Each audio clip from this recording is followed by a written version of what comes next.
Selamat sejahtera semua. Hari ini kita akan sambung dengan unit 1.2, faktor-faktor yang mempengaruhi kadar tindak balas untuk topik bab 1 kadar tindak balas. Dalam bab ni, pelajar akan lihat apakah faktor-faktor yang mempengaruhi kadar tindak balas.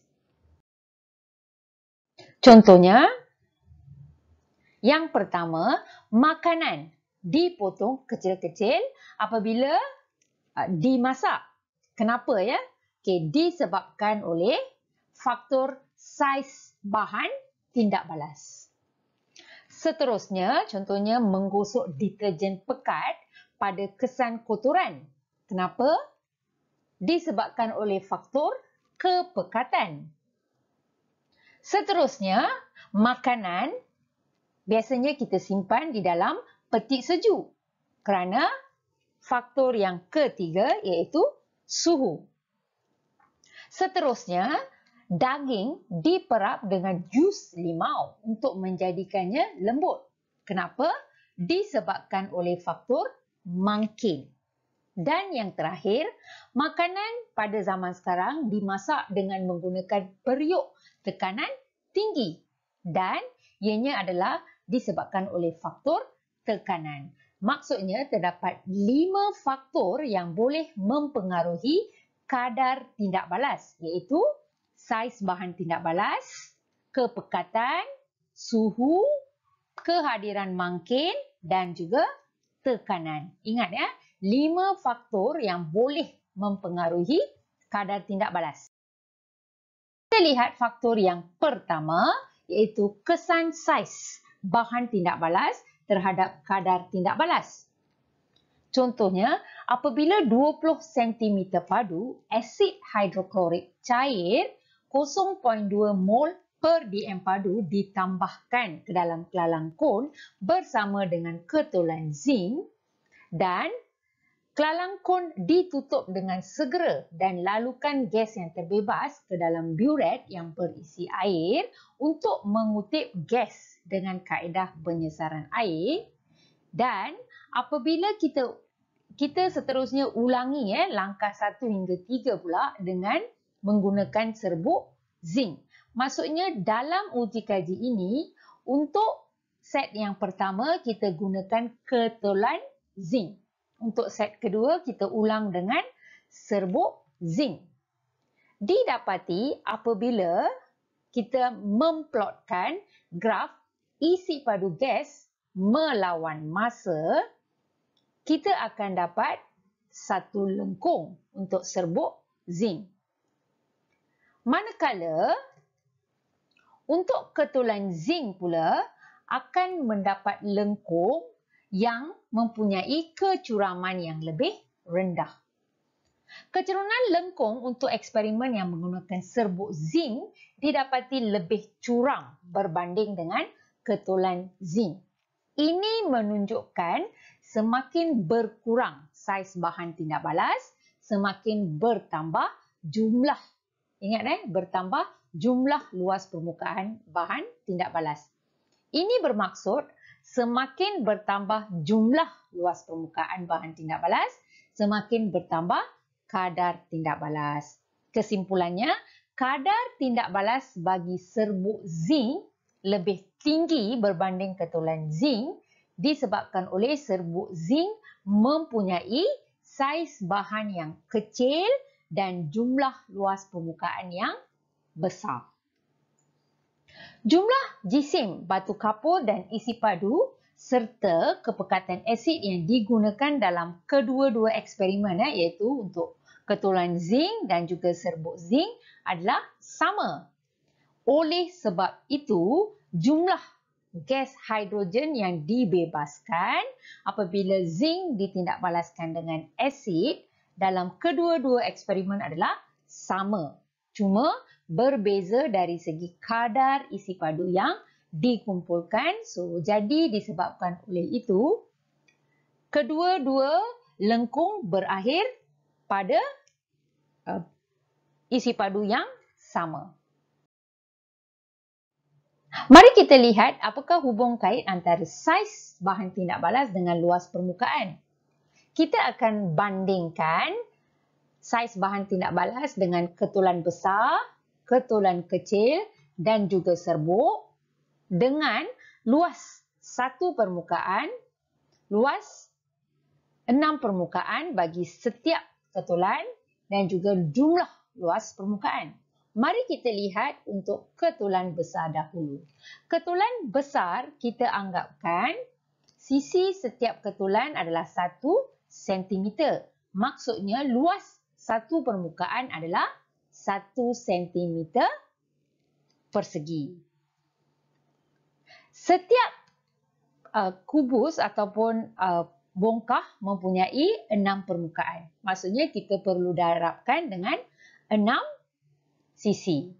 Maksudnya luas untuk 6 permukaan adalah 6 cm padu.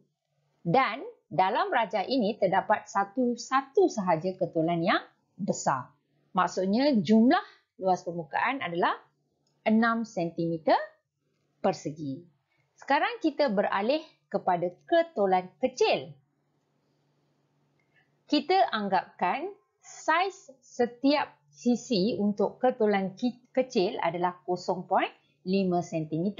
Maksudnya luas satu permukaan adalah 0.25 cm persegi. Dan luas untuk 6 permukaan adalah 1.5 cm persegi. Dan jumlah luas permukaan adalah 12 cm persegi apabila didarabkan dengan 8 ketulan. Bagaimana pula untuk serbuk? Kita anggapkan saiz sisinya lebih kecil iaitu 0.25 cm. Maksudnya luas untuk 6 permukaan kita akan dapat 3.75 cm persegi. Dan kalau pelajar lihat di sini dan kita anggap ada 64 ketulan, jumlah luas permukaan untuk bahan dalam bentuk serbuk adalah 240 cm persegi. Maksudnya, jika saiz bahan tindak balas itu adalah kecil, contohnya dalam bentuk serbuk, maka lebih banyak, maka lebih banyak jumlah luas permukaan. Oleh sebab itu, kadar tindak balas semakin bertambah.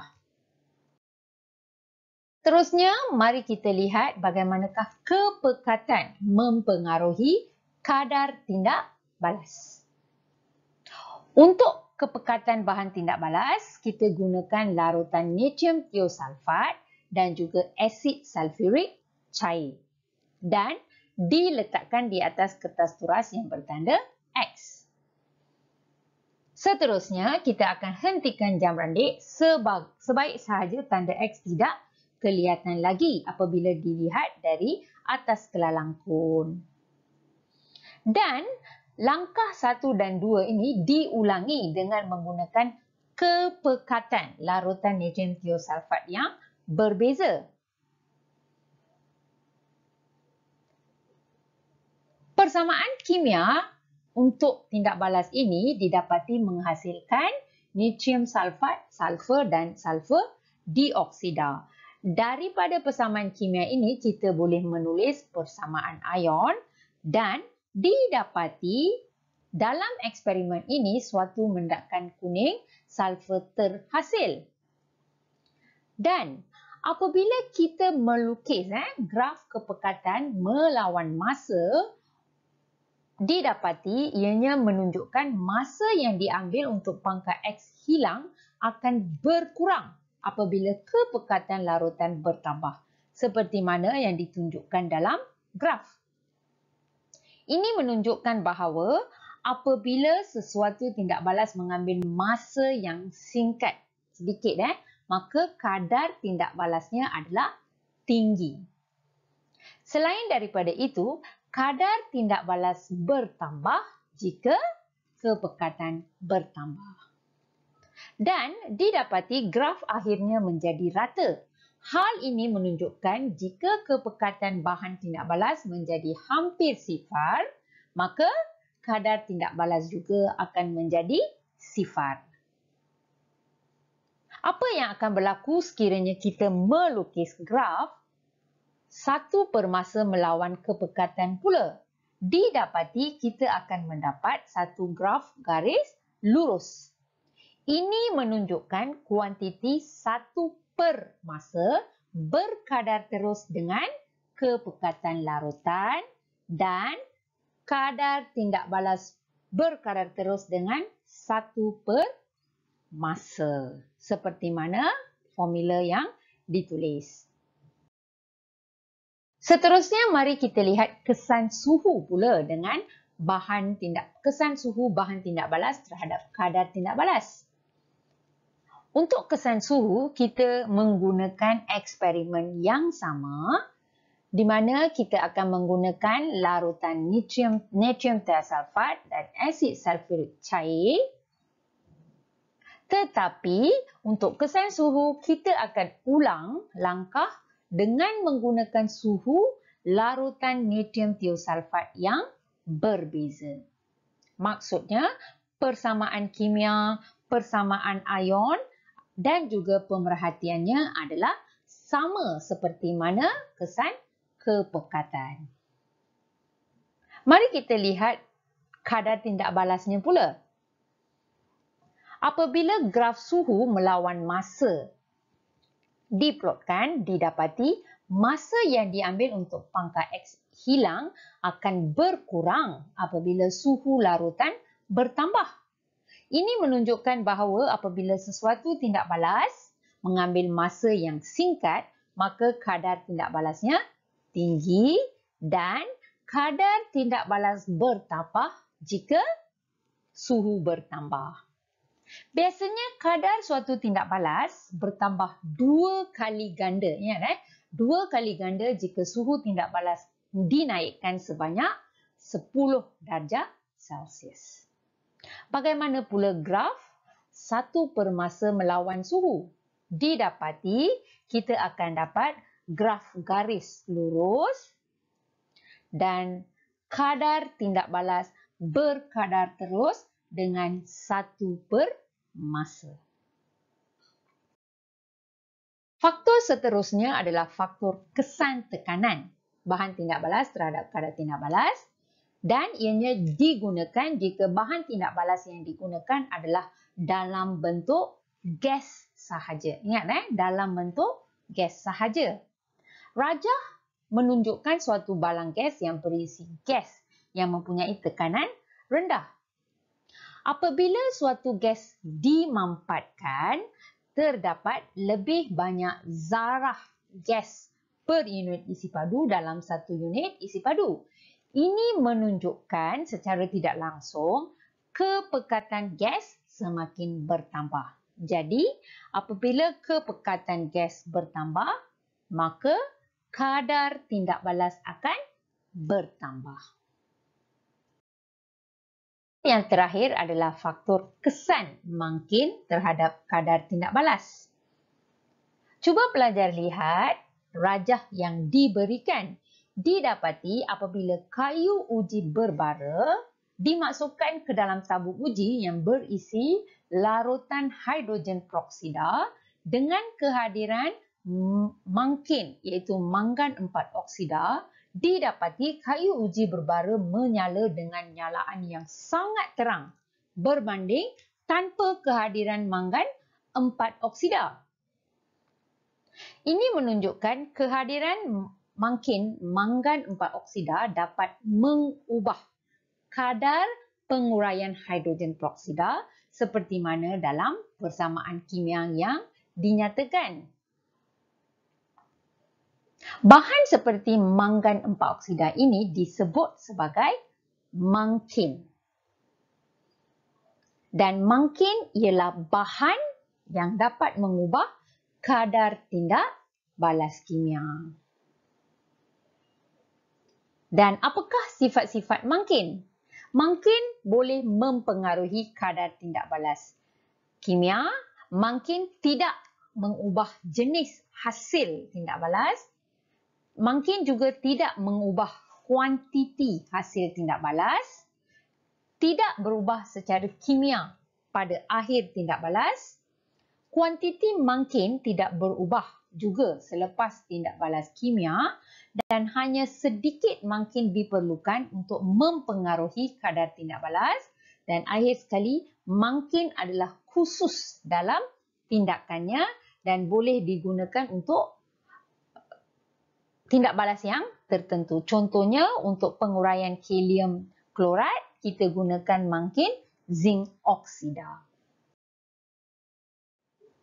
Mari kita lihat satu uji kaji yang melibatkan kesan mangkin terhadap kadar tindak balas. Eksperimen yang dijalankan adalah sama seperti mana kesan saiz bahan tindak balas. Cuma dalam eksperimen ini kita akan menggunakan mangkin kuprum 2 sulfat untuk set yang pertama dan untuk set yang kedua kita akan jalankan eksperimen tanpa mangkin. Hasilnya kita akan dapat graf begini ya. Di mana kecerunan lengkung untuk eksperimen yang menggunakan mangkin adalah lebih curam berbanding eksperimen tanpa mangkin. Kesimpulannya, kadar tindak balas bagi eksperimen yang menggunakan mangkin adalah lebih tinggi berbanding eksperimen yang tidak menggunakan mangkin. Jumlah jisim zinc dan isi padu serta kepekatan asid yang digunakan dalam kedua-dua eksperimen adalah sama. Jadi jumlah gas hidrogen yang dibebaskan dalam kedua-dua eksperimen pun sama, cuma berbeza dari segi kadar isi padu yang dikumpulkan. Mari kita lihat satu masalah penghitungan berkaitan faktor yang mempengaruhi kadar tindak balas. Contohnya, satu eksperimen dijalankan untuk mengkaji faktor-faktor yang mempengaruhi kadar tindak balas antara mereka gunakan kepingan zinc yang berlebihan dan asid hidroklorik cair 50 cm padu 1 mol per dm padu pada suhu 30 darjah Celsius. Soalan pertama dikehendaki pelajar melakarkan graf isi padu gas yang dibebaskan melawan masa. Maksudnya pelajar perlu menentukan isi padu gas. Melalui maklumat yang diberikan, kita boleh tentukan mol untuk asid hidroklorik dengan menggunakan formula MB per 1000. Kita akan dapat mol untuk asid hidroklorik adalah 0.05. Maksudnya mol untuk hidrogen iaitu gas yang terbebas adalah separuh 0.025. Dengan menggantikan nilai ini di dalam formula, mol sama dengan isi padu gas per 24 dm padu, kita anggapkan tindak balas ini dilakukan pada suhu bilik ya. Jadi kita akan dapat isi padu gas yang terbebas adalah 600 cm padu atau 0.6 dm padu. Jadi ini adalah graf isi padu melawan masa untuk soalan yang pertama. Seterusnya, soalan dikehendaki pelajar melakarkan graf pada paksi yang sama. Pelajar kena baca soalan betul-betul. Dia kata pada paksi yang sama sekiranya eksperimen diulangi dengan menggunakan serbuk zinc pula. Tapi kalau pelajar lihat soalan, kepekatan dan suhu yang digunakan adalah sama. Maksudnya, disebabkan eksperimen ini menggunakan serbuk zinc, kadar tindak balasnya adalah lebih tinggi kerana saiz bahan tindak balas adalah lebih kecil. Kedua, mereka menggunakan kepingan zinc dan asid hidroklorik dengan kepekatan yang sama, tetapi pada suhu 40 darjah Celsius. Bagaimanakah pula bentuk graf? Bentuk graf adalah sama seperti mana untuk soalan B1. Soalan untuk ketiga adalah menggunakan kepingan zinc, kepekatan dan isi padu yang sama, tetapi dalam soalan ini mereka menggunakan mangkin kuprum 2 sulfat. Maksudnya lengkungnya adalah sama seperti mana lengkung B1 dan B2, di mana kecerunan lengkung adalah lebih curam dan mempunyai kadar tindak balas yang lebih tinggi. Jumlah jisim zinc dan isi padu serta kepekatan asid yang digunakan dalam eksperimen 1A, B1, B2, B3 adalah sama.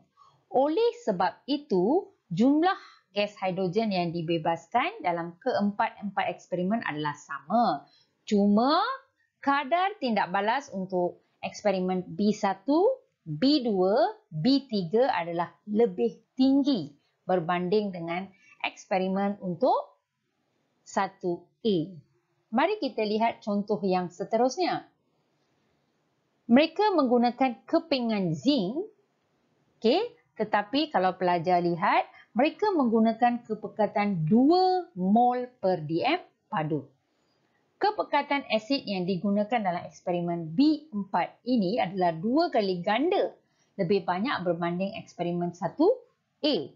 Maka isi padu gas yang terbebas adalah 2 kali ganda dan kadar tindak balas pun adalah tinggi. Maksudnya grafnya akan menjadi begini, di mana kadar tindak balas adalah lebih tinggi disebabkan kepekatannya tinggi dan isi padu adalah 2 kali ganda.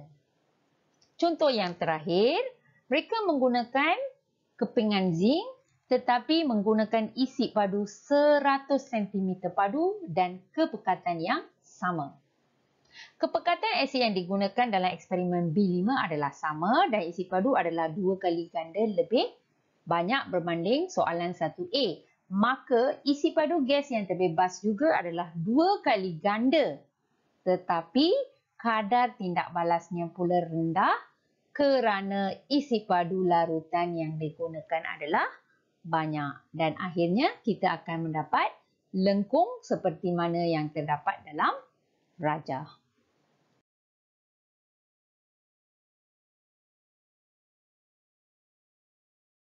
Faktor-faktor yang mempengaruhi kadar tindak balas iaitu saiz bahan tindak balas, kepekatan, suhu, tekanan dan juga kehadiran mangkin.